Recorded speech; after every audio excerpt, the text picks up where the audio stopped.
Bonjour à tous, bienvenue dans cette nouvelle édition de Contre-courant en présence d'Alain Badiou.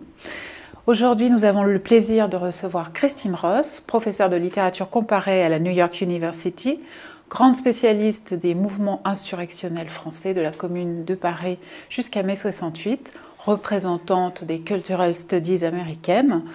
Elle est aussi l'auteure d'un essai paru en 2006 chez Flammarion, Rouler plus vite, laver plus blanc, une fois de plus consacré à la France et plus spécifiquement au mouvement de modernisation accéléré connu par celle-ci au cours des années 60 et 70. Aujourd'hui, elle publie aux éditions La Fabrique L'imaginaire de la Commune, un livre consacré aux usages politiques de ces événements. Aucun événement de notre histoire moderne en France n'avait été l'objet d'un pareil investissement d'intérêt, du moins si on le met en rapport avec sa brièveté. Quelques mois seulement, de mars à mai 1871, qui se soldèrent par un échec, par une terrible répression. Qu'est-ce que ces 72 jours ont changé à l'imaginaire de la gauche? Quel monde nouveau a surgi sur ces barricades parisiennes? Quelles leçons politiques en tirer pour le présent? Autant de questions, d'interrogations qui sont présentes dans l'œuvre d'Alain Badiou, aussi bien dans Logique des mondes que plus récemment dans l'hypothèse communiste. Une rencontre s'imposait donc. Christine Ross, peut-être démarrons par une première question. Vous écrivez dans ce livre que la fiction nationale française, aussi bien que l'historiographie marxiste, nous ont longtemps empêché de comprendre véritablement la singularité de l'événement qu'a été la Commune. Alors peut-être pourriez-vous préciser ce premier point aujourd'hui? Oui, j'ai trouvé que ce qui est bien maintenant, c'est que l'événement de la Commune commence à se libérer un peu de ces deux grands récits historiographiques qui l'ont, si vous voulez, instrumentalisé et contrôler un peu ce qu'on pourrait voir ou ce qu'on pourrait dire sur la Commune. En faisant des communaires des personnages dans des récits édifiants, soit les martyrs du socialisme d'État, soit les martyrs de la République française. Alors, je ne crois pas que les communaires soient des martyrs, ni du communisme d'État, ni de la République. Ils ne sont pas des martyrs, point. Mais ces deux récits ont essayé de mettre la Commune d'une façon, dans une espèce de processus linéaire, comme événement discret qui fait partie d'un dessin unifiant. Et par exemple, la République française, la question de la Commune dans l'histoire de la République doit soit l'oublier, soit l'assimiler. C'est ça le problème. Et pour l'assimiler, pour que la Commune soit vraiment bien intégrée dans l'histoire de la nationale française, elle doit être interprétée comme mouvement patriotique ou bien comme lutte pour des libertés républicaines ou bien comme tentative de sauver la jeune République bourgeoise contre les soldats monarchistes. C'est-à-dire qu'elle doit se voir comme mouvement réformiste qui cherche à démocratiser et non pas détruire l'État bourgeois. Oui, je suis tout à fait d'accord avec le fait que la Commune a été prise comme référent et centre de gravité pour deux récits fondamentaux. Je vous l'accorde tout à fait, vous le mettez en évidence de façon déterminante, je dois dire. S'agissant du récit démocratique, l'incorporation de la Commune est assez difficile tout de même. parce qu'on est obligé de constater que les grands chefs républicains, des personnages aussi essentiels que Jules Ferry, etc., étaient quand même du côté de la répression, et qu'il est difficile d'oublier quand même 20 000 morts dans les rues de Paris. Donc ce récit démocratique s'est installé lentement, si je puis dire, à partir, me semble-t-il, surtout des tentatives de la loi d'amnistie. C'est-à-dire, à partir du moment où on a organisé un premier oubli, d'une certaine manière, du rapport antagonique à la Commune, pour pouvoir libérer le fait que finalement, la Commune participait de l'histoire fondatrice de la République d'une manière ou d'une autre, je suis tout à fait d'accord avec vous. Et de l'autre côté, évidemment, nous avons le récit... Alors, marxiste, c'est assez compliqué, parce que dans votre livre, vous indiquez très bien que la position de Marx est une position complexe, en réalité, sur la Commune de Paris, pas du tout une position simple, et il donne, en un certain sens, l'envoi au récit, mais avec beaucoup de nuances, et on pourrait dire que c'est peut-être plus radicalement le discours léniniste, finalement, c'est-à-dire que c'est le discours qui inscrit la Commune dans la généalogie de la Révolution d'octobre. Sur ces deux points, moi, je ne peux que dire mon accord avec vous et le fait que vous donnez, vous, la chance de penser une autre commune, une commune extérieure à ces deux récits. Oui, c'est ça, c'est que sur la question du socialisme d'État, l'aspect férocement anti-étatique de la commune fait d'elle un candidat peu probable pour ce qui est devenu l'État soviétique après. Alors, c'est pas, on ne peut pas vraiment mettre cet aspect anti-étatique dans cette lignée. Et pour moi, je crois que l'événement de la Commune, on a affaire à une autre genre d'histoire, une histoire qui est un rythme historique qui est plus saccadé, plus intempestif et ne fait pas partie d'un récit édifiant. Vous parlez de l'imaginaire non étatique de la Commune. Vous abordez aussi dans ce livre la question de l'imaginaire non national dans sa forme de la Commune. On pourrait le percevoir comme une sorte de paradoxe, néanmoins, donc peut-être que vous pouvez le développer ce point, parce que c'est tout de même d'une sorte de sentiment de trahison des élites, une trahison nationale des élites face aux Prussiens, qui est d'une certaine façon née la Commune. Oui, c'est vrai, mais ce qui m'a frappé le plus quand j'ai lu les textes des communaires, c'était cet aspect profondément non national de leur imaginaire. Comme disait Gustave Courbet, pendant la Commune, Paris ne voulait pas être la capitale de la France. Elle renonçait à être la capitale de la France. Elle voulait être une espèce d'entité autonome dans un horizon international, c'est-à-dire une collectivité locale qui se met dans une fédération des peuples. Et c'est pour ça que je dirais que l'imaginaire de la Commune, c'est à la fois beaucoup plus réduit et beaucoup plus étendu que le niveau de la nation. Et même si nous avons cette guerre étrangère,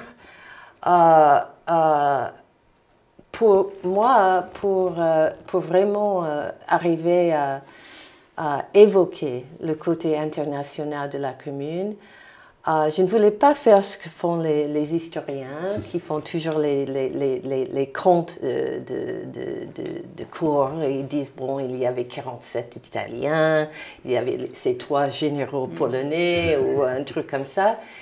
Je voulais montrer la couture internationale qui existait juste avant la Commune, et surtout après, lorsque les réfugiés, les exilés de la Commune sont allés en Suisse et à Londres et ils ont fait la connaissance de leurs soutiens comme Marx et William Morris et Kropotkin Et ensemble, ils ont travaillé ensemble pour théoriser en fait ce qui venait d'arriver.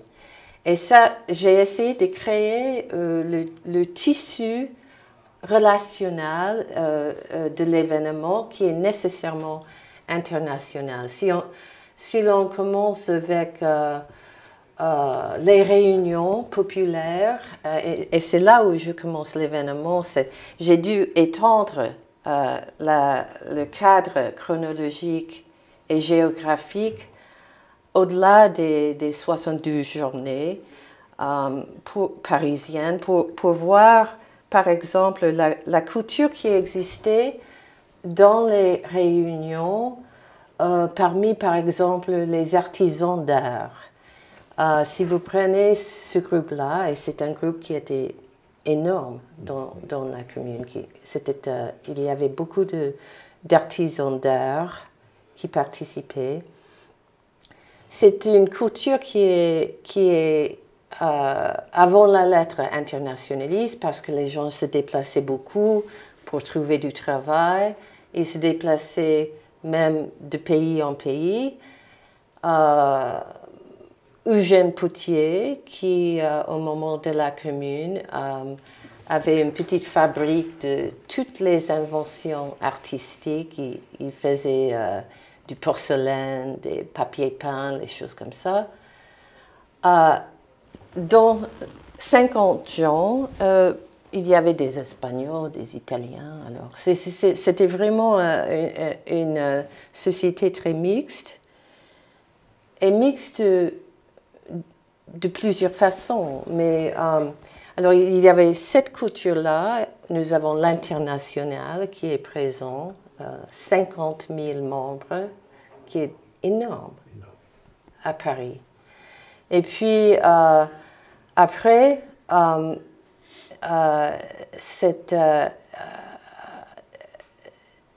ces rencontres dans la Jura ou à Londres, entre les exilés et leur soutien, c'est toute une façon de créer un réseau international qui continue.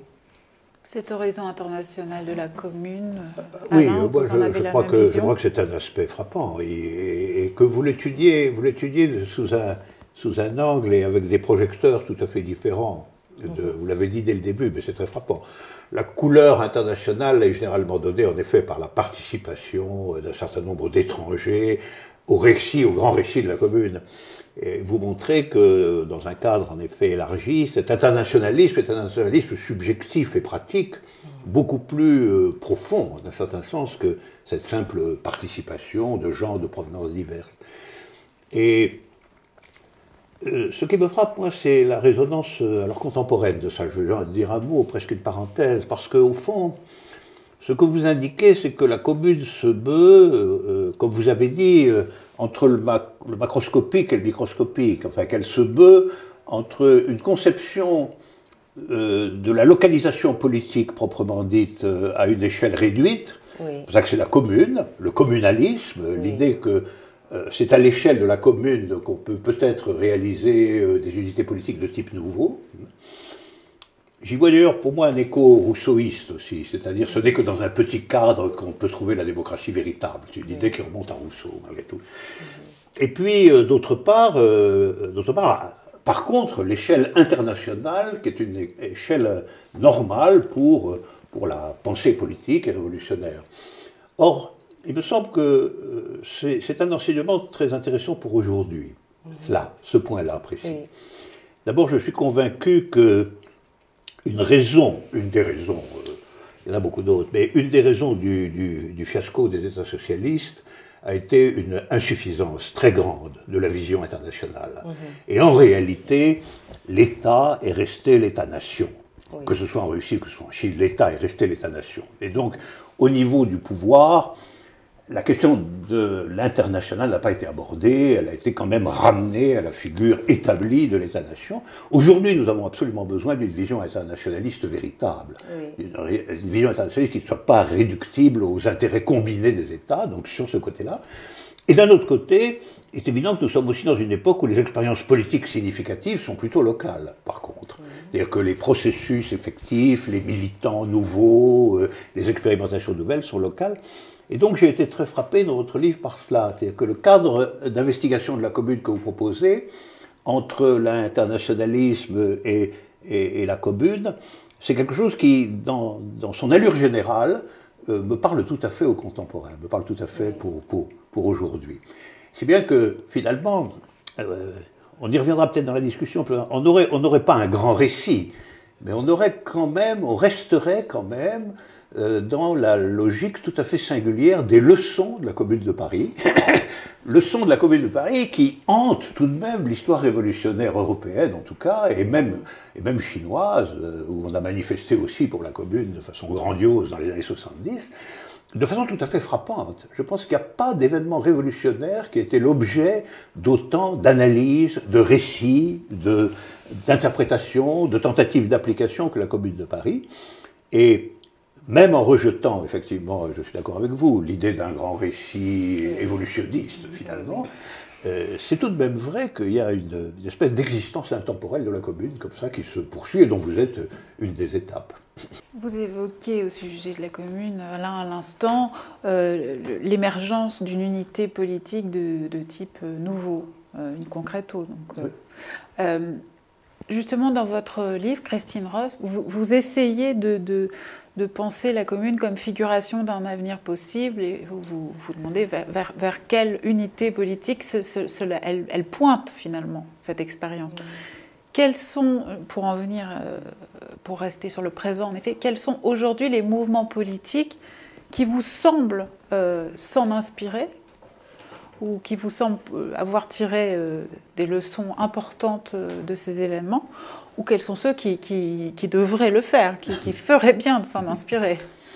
Alors, ça c'est vraiment difficile parce que je ne crois pas que le passé soit un donneur de leçons. Et c'est pour ça que j'ai utilisé ce mot de figuration. Je pense avec Walter Benjamin qu'il y a des moments où des luttes, une lutte particulière du passé surgit dans le présent, dans l'imagination du présent, et se présente comme avenir possible. Et c'est ça ce que je voulais dire sur la commune. Pour les mouvements d'aujourd'hui, en France, les zadistes, j'essaie de me renseigner, surtout depuis que je suis en France, mais je crois qu'on doit se rendre sur place avec ces mouvements-là et parler aux gens. C'est la seule façon de vraiment connaître ce qui se passe. Mais c'est un peu ce que j'ai essayé de faire avec les communards, c'est de les faire parler un peu. Mais je crois que pour les militants d'aujourd'hui, ce sont eux qui feront ou ne feront pas les rapprochements. Et je dois dire que j'ai parlé un peu de ce livre partout en France maintenant. Et dans les villes comme Toulouse ou Rennes, je trouve que les gens sont vraiment curieux. Ils essaient maintenant de savoir quelque chose sur la Commune de Paris. Et j'ai remarqué que si on n'a pas une formation plutôt militante, on ne sait pas grand-chose. C'est pas surprenant que l'école n'est pas l'endroit pour apprendre la Commune de Paris, mais je ressens une grande curiosité. Et je crois aussi qu'on peut parler un peu quand même de ce geste qu'on a vu en 2011, ou bien ce retour d'une politique, une stratégie politique axée sur s'emparer de l'espace. Là, vous parlez de 2011, parce que vous le reliez à quelle Oh, 2011, partout. Les occupations, oui, les oui, mouvements oui, Occupy, Istanbul, la place Tahrir, le mouvement des Taksim. Scars, Taksim, Auckland, Montréal, Madrid, partout. Il y avait ce geste de prendre de prendre de la place ou bien de retourner à une espèce d'occupation comme geste. Alors, c'est un peu pour ça que j'ai voulu, moi, revenir à la chronotope de la commune et essayer de voir... Ce sont ces mouvements qui vous ont conduit à revisiter l'histoire de la commune. Oui, parce que j'avais fait un ouvrage il y a 30 ans où j'ai parlé, c'était plutôt une histoire poétique. C'est votre livre sur Rimbaud et la commune, c'est ça? Oui. Et à cette époque, je m'intéressais beaucoup de mettre Rimbaud en conversation avec les communards comme Élisée Reclus, par exemple, parce que Rimbaud a énormément de termes géographiques dans sa poésie qui surgissent comme ça, et je me suis dit, bon, on va mettre ces deux ensemble et voir ce qu'on peut voir. Et maintenant, Élisée Reclus, il est au centre d'une analyse internationale, curiosité, des gens qui voient dans lui son œuvre et l'œuvre de Maurice et de Kropotkin, une pensée écologique qui est mort avec eux à la fin du 19e et que l'on ne voit pas jusqu'aux années 70 maintenant. Mais j'ai trouvé que, ça c'est très intéressant, mais les théoriciens écologiques ne font pas la connexion ou le rapprochement entre la pensée, le commencement de l'écologie socialiste et la Commune de Paris. Et c'est ça que j'ai essayé de faire, parce qu'il faut absolument le faire. Ce n'est pas une pensée qui revient de n'importe où. Ça revient de l'expérience de la commune et de sa répression. Le lien entre ces mouvements d'occupation des places et la commune. Oui, mais ça, je pense que là, Christine Ross a très bien dit ce qu'il en était. Il est évident que la forme de parenté inconsciente, finalement, entre les deux existe. Moi-même, je l'avais comme ça, de façon très, très, très insuffisante, repérée, que nous étions dans une période de retour de figures du mouvement et de l'idéologie des mouvements et de la pensée concernant justement qu'est-ce que c'est qu'une discipline de mouvement, qu'est-ce que c'est que son rapport à l'espace, qu'est-ce que c'est que son rapport au pouvoir finalement, ou son non-rapport au pouvoir, qu'est-ce que c'est que tenter d'exister à part, si je puis dire, dans une séparation et pas simplement dans une lutte interne, que tout cela était présent dans ces mouvements. Mais ça m'amène à une question où,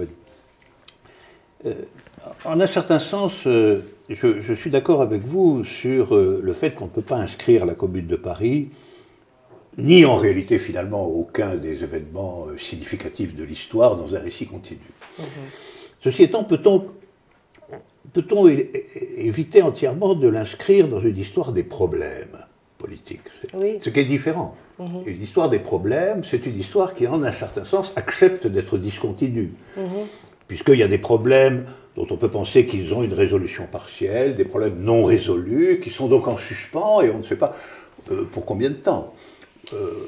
Moi-même, en tant que je propose une doctrine de l'événement, je suis discontinuiste en histoire, naturellement, par définition. Il y a des commencements imprévisibles, vraiment. Et la Commune de Paris était assez notablement un événement tout à fait imprévisible. En réalité, si on regarde son contexte, c'est difficile d'en faire la généalogie. D'autant plus qu'elle mélange justement des choses. Tout à fait imprévisible. Oui, parce que mais elle mélange, en tant que fait, en tant qu'événement, elle mélange quand même des éléments disparates. On a commencé par ça, c'est-à-dire l'élément national et l'élément non national se sont mélangés de façon singulière. Mais si on fait l'histoire des problèmes, on ne peut pas quand même contourner complètement la question de l'échec. Ça, c'est la question que je voulais vous poser. C'est-à-dire que, en réalité, si ce qui a prévalu, c'est le récit, c'est au sens où ce qui dominait la pensée d'un certain nombre de révolutionnaires était la confrontation entre la grandeur de la commune et la grandeur de son échec, malgré tout, la grandeur de son écrasement. Et on voit très bien que le problème qui est en jeu, c'est le problème de qu'est-ce que c'est qu'une insurrection victorieuse. Qu'est-ce que c'est qu'une insurrection qui ne se terminerait pas par l'effrayant massacre, quand même, de la Commune de Paris. Et on pourrait dire aujourd'hui, qu'est-ce que c'est qu'une occupation de l'espace qui est autre chose qu'une fête provisoire, et qui fait qu'au terme de cette séquence, la transformation de la situation à la fois locale et globale peut être considérée comme très faible, même s'il y en a des traces subjectives importantes, qui peut-être garantissent à cet avenir. Alors c'est la question que je voulais vous poser, c'est à quelle place vous faites à ceci que, au fond, le récit de la Commune a été aussi commandé, non pas seulement du point de vue de ses propositions, mais aussi du point de vue de l'incapacité où elle a été d'empêcher l'installation républicaine sur des bases entièrement autres, finalement sur des bases à la fois capitalistes, coloniales, impériales, et finalement conduisant à des guerres atroces. Et cette impossibilité, elle était centrée quand même sur qu'est-ce que c'est qu'une insurrection, pourquoi les insurrections ouvrières du 19e siècle, notamment en France, ont toutes été écrasées finalement, et le léninisme, c'est d'abord et avant tout une doctrine de l'insurrection victorieuse, une doctrine de l'organisation telle qu'elle crée la possibilité de l'insurrection victorieuse. Alors, ça fait quand même aussi partie, ça, de l'histoire de la Commune de Paris. C'était la question que je voulais vous poser. Je crois que je vois la question de l'échec un peu différemment. Parce que moi, je vois non pas un échec des communaires, mais un massacre de l'État, c'est-à-dire un crime, un grand crime. Et ce n'est pas la même chose de dire ça que de dire un échec des communaires. Ce n'est pas... Les contre-révolutions sont toujours criminelles. Oui, mais... Que ce soit, regardez en Chine, à Canton dans les années 20, où que ce soit, regardez en Allemagne devant les spartakistes, et la répression des révolutions de 48, la contre-révolution est toujours criminelle. Ça n'est pas une exception. Oui, mais je crois que aussi vous avez un peu minimisé ou banalisé ce que vous avez appelé les effets subjectifs. C'est pas ça? Oui, les traces subjectives. Les traces subjectives. Parce que je crois que pour les gens qui l'ont vécu, la commune, dans la commune, a une sorte de liberté et un réseau de solidarité. C'était réalisé. Oui. Alors ça, c'est pas un échec. Non, mais c'est justement l'échec de quelque chose qui a eu lieu qui m'importe. Si évidemment rien n'avait eu lieu de positif, d'affirmatif, qu'il y ait des traces ou des leçons, je ne parlerais même pas d'échec. Je dirais que bon... C'est plutôt la question du jour d'après que pose... Voilà, je suis absolument convaincu, je l'ai dit au début, je suis absolument convaincu par la vertu extrême de votre travail pour dégager, pour extraire de la Commune de Paris sa positivité, bien sûr. Et au fond, cette positivité, elle a été reconnue en réalité par tout le monde, ne serait-ce que parce que ça a constitué une référence. Alors, dans cette référence était incluse la positivité, mais était incluse aussi l'échec. Parce que la possibilité même du crime réactionnaire fait quand même partie de l'historiographie de la Commune. Et ce point, je comprends bien que vous ne voulez pas le valoriser unilatéralement, parce qu'on retomberait dans le récit que vous critiquez, et je serai d'accord avec vous, mais vous ne pouvez pas quand même transformer non plus par une sorte d'excès dans l'autre sens la Commune comme le lieu d'une victoire subjective. elle a des inventions subjectives, elle a des créations subjectives, elle a une mémoire subjective, mais le fait est que tout cela est quand même grevé ou affecté quelque part d'un coefficient d'incertitude lié à la question de savoir dans quelle mesure ça s'inscrit dans la situation, et pas simplement dans la mentalité mémorielle ou dans la grandeur circonstancielle de la chose. Oui, ça s'inscrit dans un certain nombre d'idées, de formes, de problèmes, de solutions aux problèmes qui circulent, qui sont disséminés et qui continuent à nos jours. Ça fait partie de l'événement. Et c'est pour ça que je voulais regarder de près ces discussions qui ont eu lieu après la Commune, entre les anciens communaires, et toute cette tentative de penser la question de ce qui s'est passé à Paris, c'est-à-dire, suivant Marx, on dirait que c'est la réalisation, même pour quelques jours, d'un travail non aliéné. Absolument. Avec la question de la terre, la question des anciennes formes communistes agraires qui persistaient et qui...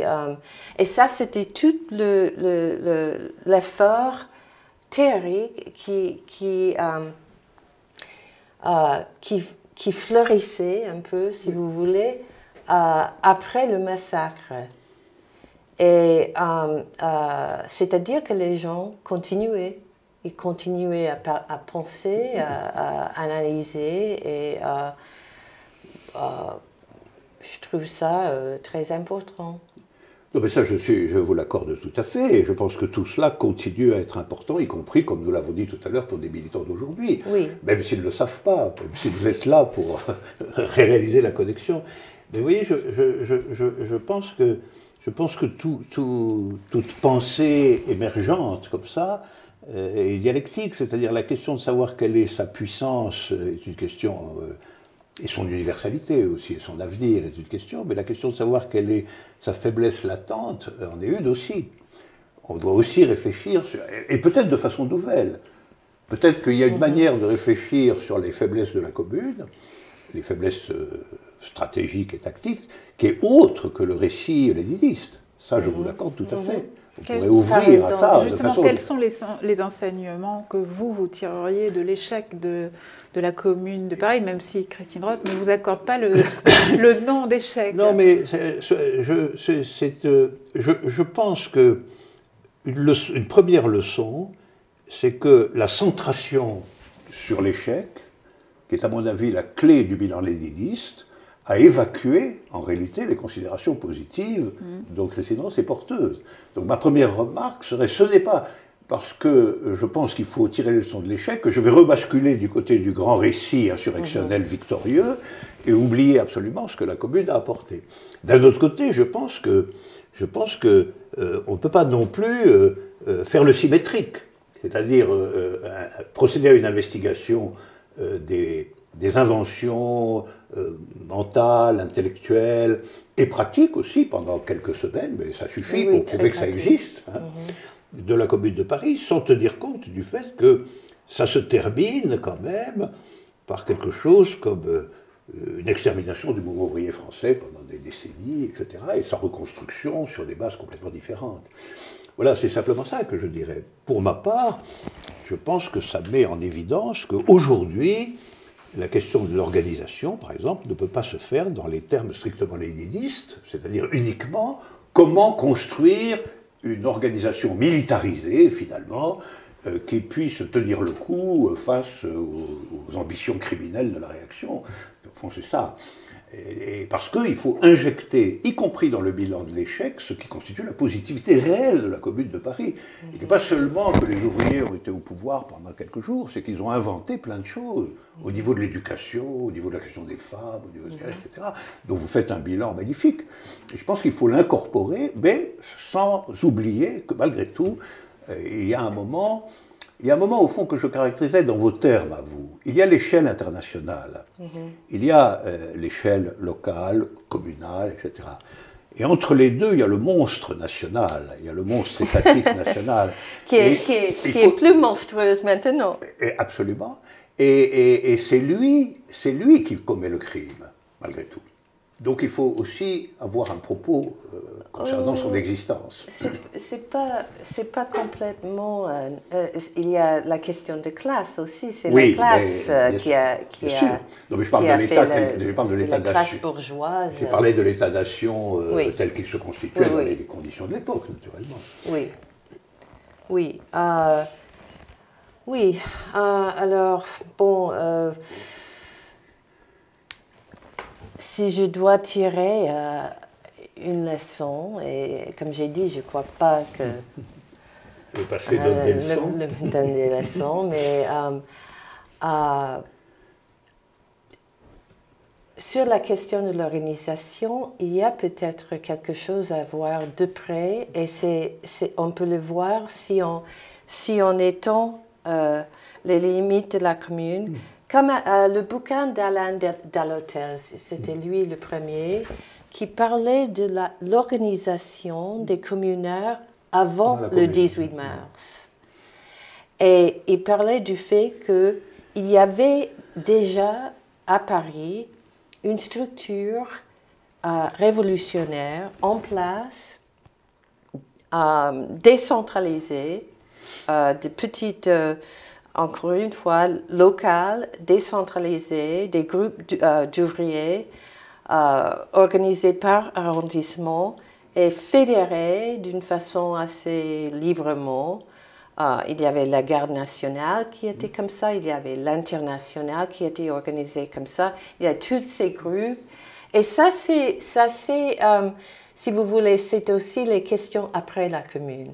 C'est cette question de comment fédérer les tentatives locales, comment les tisser ensemble d'en bas et non pas du haut. C'est un problème qui est non résolu même aujourd'hui. Oui, mais ça ne veut pas dire qu'il est insoluble. Non, pas du tout. Mais c'est que les communaires avaient cette organisation. Et ça, c'est intéressant. C'est que c'était en place. Alors, 18 mars, ça le rend possible. Alors, ça, c'est peut-être une leçon. C'est de revenir à ces conversations qu'ils ont après la commune, où ils discutent de tout ça et ils essaient de voir comment exactement on pourrait, par exemple, combattre l'isolation de ces tentatives locales et arriver à une espèce de solidarité qui n'est pas éthique, qui n'est pas morale, mais la solidarité comme stratégie politique. Et ils ont fait ils ont repensé la question de la solidarité d'une façon qui est très actuelle. Ah, mais ça, je le pense tout à fait, puisque, comme je vous ai dit, il y a quelque chose de saisissant dans votre travail, c'est cette tentative de penser ensemble le local et l'international. Je pense que c'est absolument notre situation, et que ceci passe par une tentative de créer une subjectivité commune, en réalité, à l'ensemble des initiatives locales, est évidemment le point, mais on ne peut pas le faire non plus sans oublier que l'ennemi, lui, veut le crime. C'est ça le problème. C'est-à-dire on ne peut pas compter sur sa bénévolence d'aucune façon. Autrement dit, on pourrait le dire autrement, c'est quelle est la place faite, la place politique faite dans ces projets inévitables et nécessaires aujourd'hui, quelle est la place faite à l'ennemi, qui lui, dont il faut quand même bien constater, c'est une des leçons de la Commune, que son essence est criminelle, et qu'il continue à la manifester aussi aujourd'hui de cette manière-là. Oui, la mort de Rémi Fraisse. Voilà. À ce sujet, on a passé un petit peu rapidement tout à l'heure sur la question des zadistes, des des zones à défendre que vous avez évoquées. Oui, mais j'ai pas grand-chose à dire sur. Peut-être justement que vous découvrez ce phénomène en tant qu'Américaine. Je ne sais pas d'ailleurs si vous en aviez entendu parler avant votre petit tour de France. Pas beaucoup, mais immédiatement, en arrivant en France, il y a beaucoup de gens qui ont fait des interventions et qui m'ont raconté tout ça. Alors j'ai essayé de me renseigner, mais oui, c'est pour la prochaine fois, je crois que je dois... Nous n'allons pas ouvrir une discussion tout de suite sur les zadistes. Peut-être... comme Christine Ross l'évoquait, comme un prolongement possible, ou une zone d'élaboration actuelle de forme politique.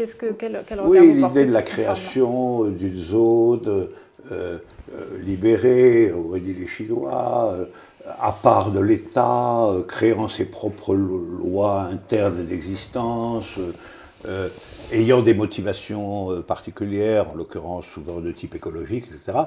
Je comprends très bien la filiation avec la commune telle que Christine Ross la voit, bien sûr. Mais je pense que c'est aussi voué à l'échec. Ça comporte en soi-même, dans la structure de la chose. Moi, j'ai beaucoup discuté avec des militants de Auckland, justement, vous l'avez mentionné tout à l'heure, parce que je trouvais que c'était parmi les expériences d'occupation, en tout cas d'Amérique, plus intéressantes, que Occupy Wall Street. Je pense que vous serez d'accord. Oui. Et je voyais bien la grandeur de la chose, vraiment. Et sa filiation avec la Commune de Paris, même inaperçue, je la voyais aussi. Mais je voyais aussi, y compris quand je les parle avec eux maintenant, le sentiment qu'ils avaient buté sur quelque chose qui restait obscur, pour moi comme pour eux, d'une certaine manière. Et qu'il y avait un moment où cette invention, cette inventivité, qui cherchait en plus à s'élargir quand même à d'autres couches populaires, aux dockers, etc., rencontrait une espèce de limite obscure qui fait que probablement il y a une échelle dans la stratification des problèmes, il y a une échelle qui n'est pas vraiment maîtrisée aujourd'hui, c'est ça que je pense. Il y a que les idées qui doivent circuler au niveau international, c'est une chose, la nature intime, interne et active des expériences locales, c'en est une autre, mais je pense qu'il y a un niveau vacant entre les deux, qui peut-être était déjà, non pas vacant dans la Commune de Paris, mais faible, insuffisant. Voilà. Et ça, c'est quand même la question de l'organisation. Sur ce point, Lénine a raison, c'est quand même la question de l'organisation. Et du fait que le modèle fédéral, au sens le plus large du terme, je ne prends pas le fédéralisme au sens, le modèle fédéral que vous évoquiez tout à l'heure, fédéré par une pensée commune, ce modèle fédéral n'a pas trouvé sa forme, n'a pas trouvé sa leçon, n'a pas trouvé son idée, encore aujourd'hui. Peut-être pour s'éloigner un petit peu de la question de la commune, tout en restant dans le champ politique français qui vous intéresse depuis de nombreuses années. À l'instant, Alain Badiou évoquait le monstre étatique. Il s'est récemment manifesté en France sous une forme apparemment protectrice. Je pense aux grandes manifestations de janvier consécutives aux attentats qu'a subi la France, qu'a subi Paris. Et c'est vrai que ça nous intéresserait d'avoir votre regard d'américaine et d'américaine attentive à la politique française sur ces événements. Je n'étais pas très attentive à cet événement. Je n'ai pas porté un regard très focalisé. Ça ne m'intéressait pas vraiment. C'est déjà quelque chose. C'est déjà une réponse, un début de réponse, si je peux me permettre. Il y avait trop de bruit. Trop de bruit? Oui. Il y avait trop de gens qui parlaient, il y avait les médias, les Facebook, tout ça. Je n'arrivais pas à rien voir. Oui, je comprends ça, je comprends. Est-ce que, avec le recul, la chose commence un petit peu à décoter? Peut-être, mais en plus, je ne crois pas que c'est un événement vraiment, une vraie rupture. C'est un crime. Et oui, on ne peut pas dire grand-chose là-dessus. C'est pas un événement, en tout cas. Je ne pense en tout cas, ça pourrait être une séquence extrêmement révélatrice. Je reviens justement sur votre livre qui avait été traduit en français, Rouler plus vite, laver plus blanc. Oui. Donc, où vous mettiez en parallèle la modernisation à marche forcée française et le mouvement de décolonisation, et vous tissiez des liens extrêmement originaux entre ces deux événements historiques. Justement, dans ce livre-là, vous évoquiez l'importation accélérée au cours des années 60-70 par les élites politiques françaises de toute une main-d'œuvre immigrée, dont les descendants de 3e, 4e génération maintenant ont été totalement relégués, abandonnés, marginalisés dans des zones périphériques sans qu'on s'en occupe véritablement, comme si à la place de notre empire de jadis, écriviez-vous, une sorte de colonialisme intérieur s'était substitué. Est-ce que d'une certaine façon, c'est du moins comme ça en France que toute une gauche a perçu ces événements, est-ce que d'une certaine façon aujourd'hui la société française entière n'est pas confrontée à ce crime-là, aux conséquences de cet oubli-là, est-ce que ce n'est pas cette séquence historique-là qui est en train de nous revenir au visage? Je dirais comme ça que oui, c'est par cette histoire-là qu'on doit chercher quelques illuminations, mais vraiment, je préfère ne pas me prononcer sur... Oui, je vous comprends. C'est que j'ai dû m'arrêter de... Mais je pense que... Et Charlie Hebdo, c'est une revue qui ne m'a jamais intéressée. En laissant de côté l'événement particulier, là, je pense qu'un des grands intérêts de vos travaux, c'est aussi quand même de souligner avec une extrême force le poids propre du colonialisme dans la société française, y compris aujourd'hui. Chose qui est, dans l'ensemble des commentaires médiatiques, systématiquement oblitérée. Je veux dire, il y a en France un terrible inconscient colonial qui correspond à des situations réelles, par ailleurs, des questions subjectives réelles. Et je pense qu'en effet, vous l'avez parfaitement perçu. Ça me frappe d'autant plus que véritablement, il y a là-dessus très peu de choses. C'est-à-dire qu'il y a cet inconscient colonial demeure assez largement consensuel. C'est ça, un des drames, me semble-t-il, de la société française, c'est ce qui la corrompt de l'intérieur. Oui, je crois que c'est vrai. Je crois que c'est aussi pour ça que je me suis intéressée à ces deux événements de la Commune de Paris et mai 68, parce que ce sont les événements qui encadrent l'Empire. Exactement. Je les vois aussi comme vous. Oui. Je les vois comme vous, et je pense que tout de même, peut-être en mai 68 et dans les conséquences de mai 68, a subsisté une sous-estimation de cet encadrement. Que ce point-là a été abordé un peu du biais de notre lien, puisque j'étais un acteur de cette affaire-là, de notre lien aux ouvriers de provenance coloniale, enfin de provenance africaine. Ça c'était un élément très important, subjectivement très important. Mais je pense que nous étions encore en deçà de la maîtrise, y compris mentale, de l'importance de ce phénomène. Ça, je le crois. Et de sorte que nous n'avons pas pu le vaincre. Il est quand même toujours là. La bête est toujours là. Alors, peut-être une question davantage pour vous dans ce cas que celle de votre regard sur les événements de janvier.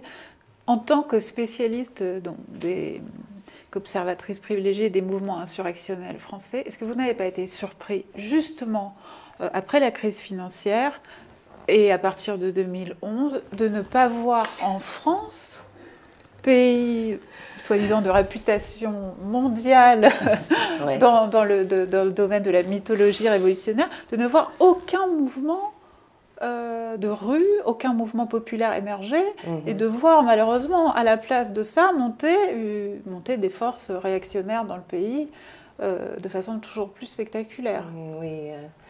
Oui, c'est vrai, mais peut-être ça veut dire que Paris n'est plus la métonymie pour l'insurrection.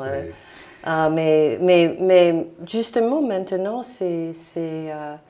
ça change. Et avec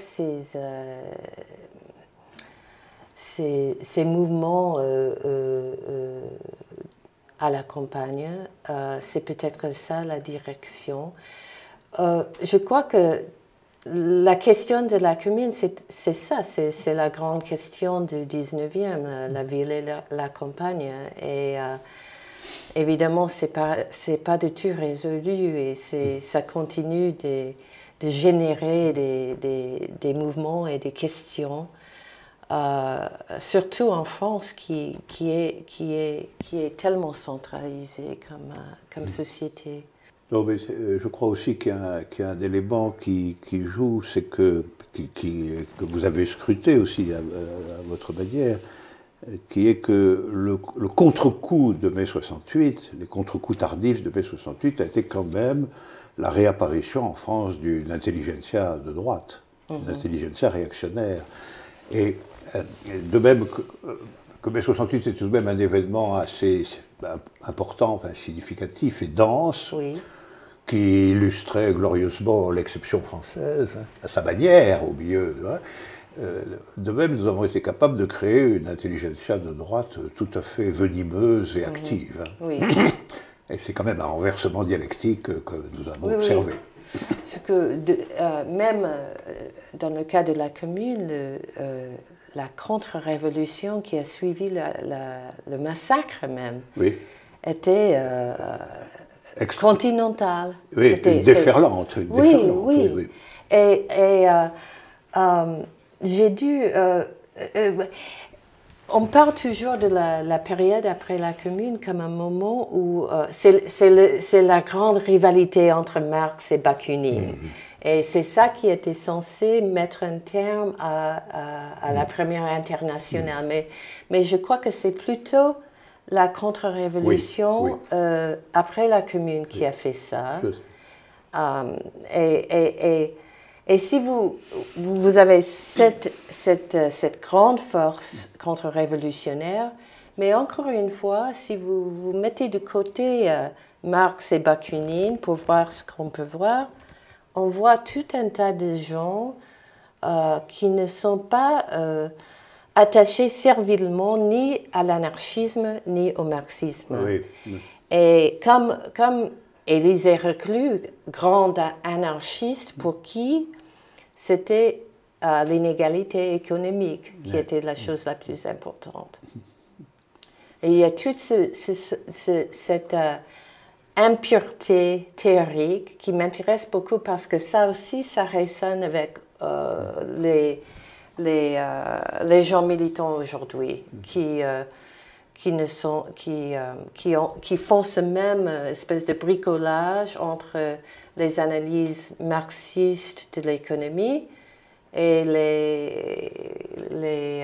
les programmes, disons, un peu anarchistes contre l'oppression politique. Alors, nous avons les deux choses qui arrivent après la Commune. Et ça aussi, ça me fait penser que cette situation post-communarde a beaucoup à voir avec notre situation actuelle. Après tout, en France, on est encore dans le post-mai 68, même si c'est longtemps après. Aux États-Unis aussi. Oui, absolument. Oui. La contre-révolution n'est pas finie. Et voilà, hélas. Merci beaucoup, Christine Ross, d'être venue nous rencontrer. Merci pour votre français parfait. À bientôt, Alain Badiou, pour une nouvelle édition de Contre-courant.